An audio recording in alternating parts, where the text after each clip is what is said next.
Hello guys. Today I'll be taking us on how to create users from Microsoft Entra ID. That is the identity section of Azure. So without further ado, let's go. We click onto the view. So from the view, we are now here in the tenant environment. So bring us to this tenant. So this is my tenant name, and this is my tenant ID. Every account have their tenant ID, and they have their primary domain. Every tenant account have their tenant ID, and they have their primary domains. So concerning the tenant, you'd have the details of whatever it is you have configured there. That is, right now I have about 31 users and I have about 16 groups. I have 7 applications ready and I have 1 device configured. So you can also come here. This is the account that I'm using, and it's a global administrator account, as you can see from here. It's a global administrator account. And if you go here, you see that I have a license. So Microsoft Entra ID P2, that's a premium 2 license. So for you to be able to do what we want to do today, there are some things that you will be able to do naturally without the license, but there are some that you wouldn't be able to do without the license. Number one and most important of them is the conditional access policy. You will not be able to configure your conditional access policy without you having a P1 or P2 license. I would just like to tell us practically some things, what can be done, how to do it. So naturally in every organization you would definitely have people there, because when there's nobody to function in the organization, I don't think it becomes it is an organization. There has to be a workforce. So now see yourself as practically, let's assume you went and you are employed in an organization, and all of a sudden your name is there. When you your first day, they gave you a tag, more like an ID card, and some other things that carries your personal information. You're like, how did they get this? Don't forget, in your CV, when you are applying, some details were collected from you, and those details are what they used in creating an account for you. So under the section where they created an account for you, that is here in the user section here. So in the user section, you come and click on it for you to create an account for a particular personnel in your organization. So you come to users. Here are some of the users I have in my organization, as you can see. And we have some of them that are on-prem. See, if they are on-prem, so this person is on-prem, this person is on-prem, but all the other ones here, from these ones are pure Azure cloud created accounts. So what do you do to create a new account for a new user in an organization? What you do is you come here, click on new user. Now there are 2 sections there that works. One is you create a new user here for your internal user, that is person that works directly in your company. And the second one, it can be for an external user, maybe like a guest from another company. Let's assume your organization has a collaboration with a particular company outside, and they sent a representative to come into your organization and discuss with you guys, and practically maybe you guys have a group where you create a section and discuss and have your work sorted. So you can do that, inviting the person through this method. But first off, let's create the new user for your organization first. So after clicking on the new user, you have to click on create new user, which will take you to another interface. So now we have each of these tabs that will take us through different sections, but we have to first start from here, basics. So now in this basic section, it says create a new user in your organization. This user will have a username like this. That is the name you want, depending on the convention you want to use, at the domain of your organization. So now this section talks about the identity of the user.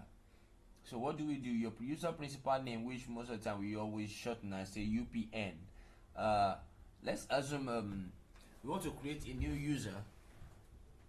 So now it does not matter where the user is coming from. It could be any part of the world. Do you understand? So I'm going to like say I want to pick somebody from Brazil. Then I can give the person the name say okay, Eduardo Ortiz or something. So this is a particular kind of naming convention here. You have Eduardo.Ortiz at the domain name. Now if I have a custom domain name, I can pick it from here, but this is what I'm using for now. So I'll just come here. This mail nickname, I can tell it to derive it from the user principal name, so it's just going to see it like this. Or I can say okay, maybe the nickname should be Ortiz42. So this is going to be the main nickname for the person. Then the full display name we definitely can go I'll say Ortiz Eduardo. Then we can tell it to generate a password for it, or if you don't want it to auto generate the password, you can just input the password you want. Say this.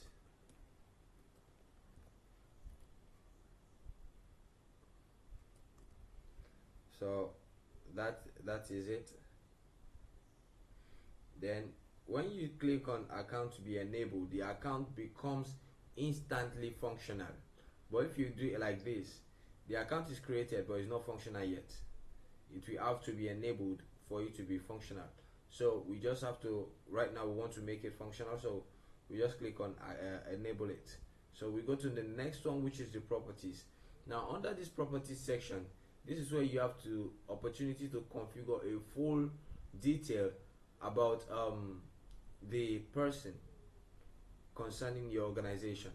So we would come here and practically start filling some details. We can say say Eduardo, then Ortiz, then here is a member, not a guest. You remember we said when we are creating accounts there for the new user, there's one that is internal, there's one that is external.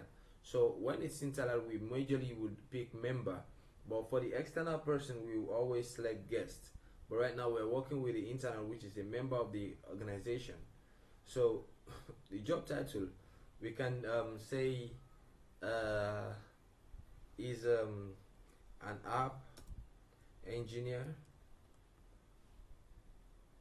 So the company name, you can just do something and say go out. Yeah, something like that. The department, it can be say IT naturally. Employer ID, so we can just create something. What I'm just doing is just at random, like GW for Go World, then 00011 of this, like 0011 business.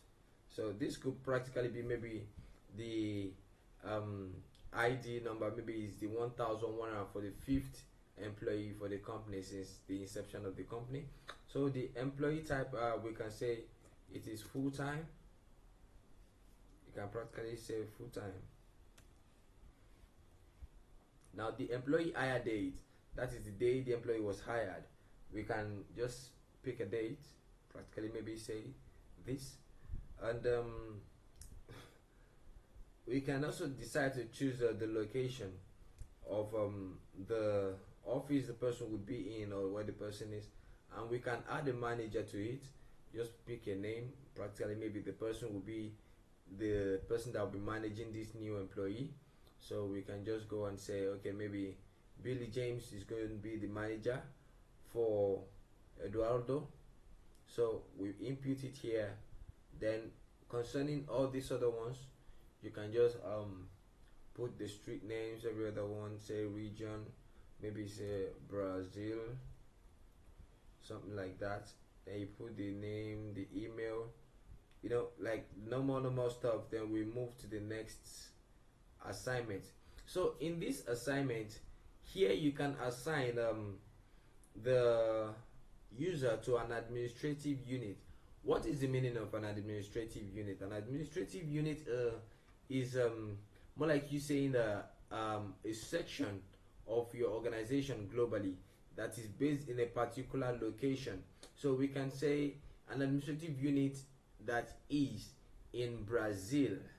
Administrative units of the company can be in say a strong company in Africa, maybe it's in Nigeria, yeah.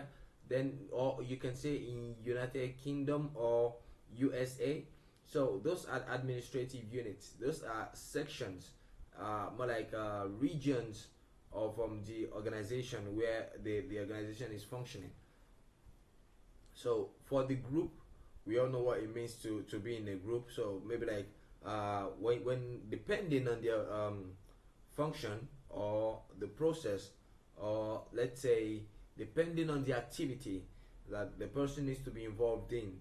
If there's a group that deals with production, a group that deals with statistics, a group that deals with say the creation or the thought process of what is going to be, so we can add the person to this group. So we have groups here though. We have different groups here, as you can see, DNS admins, some to be excluded from MFA, then the HR section, now like that. But then if we don't want to put them in group yet, and maybe we're just saying, okay, we want you to be in administrative unit. What administrative unit do we have? We have a Lagos unit, maybe Nigeria, Abidjan unit, another African country. We have the UK division, assuming the person is now living in or residing in the UK. We can add a person to this administrative unit. So it's going to be functioning under the office located in UK. So I'm not doing that for now. So another thing is you can add a role to the user. Since now we said that the user is an app engineer, so what we can do is we can look for a role related to application. So all these are roles related to application. So we can say if the person is a cloud application administrator, which can give him the opportunity to be able to create, manage all aspects of app registrations, enterprise apps and the likes, except for app proxy. And we can also tell the person, okay, the role we are giving you is an application administrator. So you can create, manage all aspects of app registration and enterprise apps. This one now is not restricting you, it's just telling you, oh, just go ahead. So practically we can say, okay, we are giving you this particular role. So the person has this role now. After that, we now go ahead to review the whole process of the user being created. So this is it. This is it. So once we have created, we've reviewed and we've seen that, yeah, everything is all right and in place. So we just go ahead and click on create. So now there's an issue here. It says invalid value specified for property. The mail nickname, you see, the mail nickname, that is the one I created for the resource user. So now all these things can come up. You should just be able to know where to troubleshoot. You should be able to know what to troubleshoot, I think. So let's review and create it again. So you see now, because of the space I placed there, I was supposed to like merge it together. So the space there was a problem. So now if I go ahead and I search for Ortiz here, I should be able to see Ortiz. Do you see? So now this is Ortiz. So as Ortiz is like this right now, let's go to in private and try to sign Ortiz in. Let's say portal that office.com. So we are trying to see in the office section the access he has as per his work description. So let me just do a copy of his details here. So I'm just gonna paste it here. I'm gonna go ahead. So this is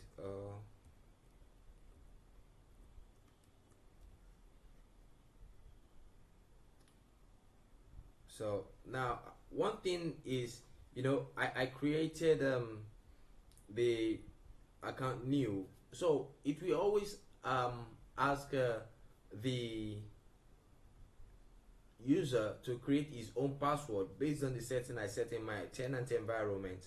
So it will always ask the user to create their own password. So it will ask for the old password, which is the current password. So I'm just going to put it again, and it will now tell the user to create a new password. Then after the new password, the user has to confirm the password by inputting the new password again into the next line. So I'm just going to do that very first.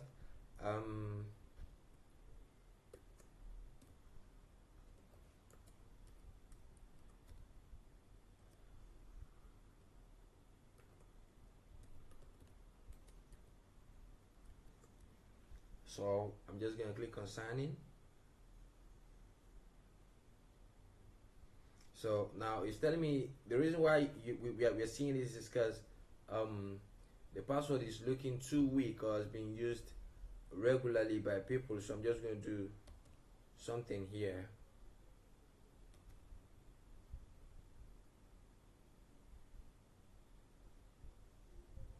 So this is a particular process that deals with strong password setting.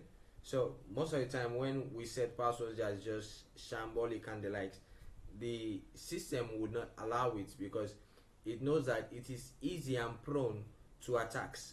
So what Microsoft does is Microsoft tries to make sure that they while you create the new password, it goes through their own global password search to know that okay, it seems this password is part of the password that has been used on a regular, like anybody can get have access to it, which will make you prone to attacks by bad actors. So what we do in this kind of case is now we have to add different kind of characters to it. Do you understand? So I'm just going to do let me say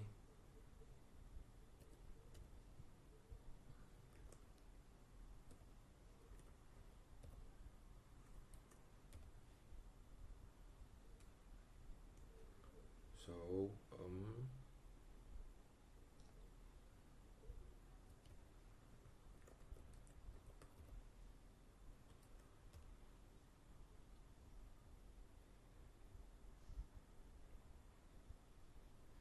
still having it until I have to get it right.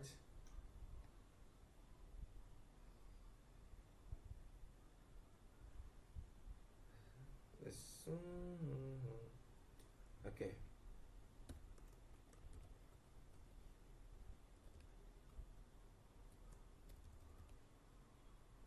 This should work now.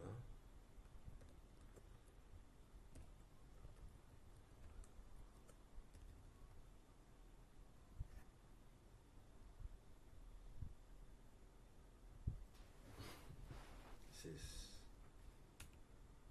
okay. Let's do something.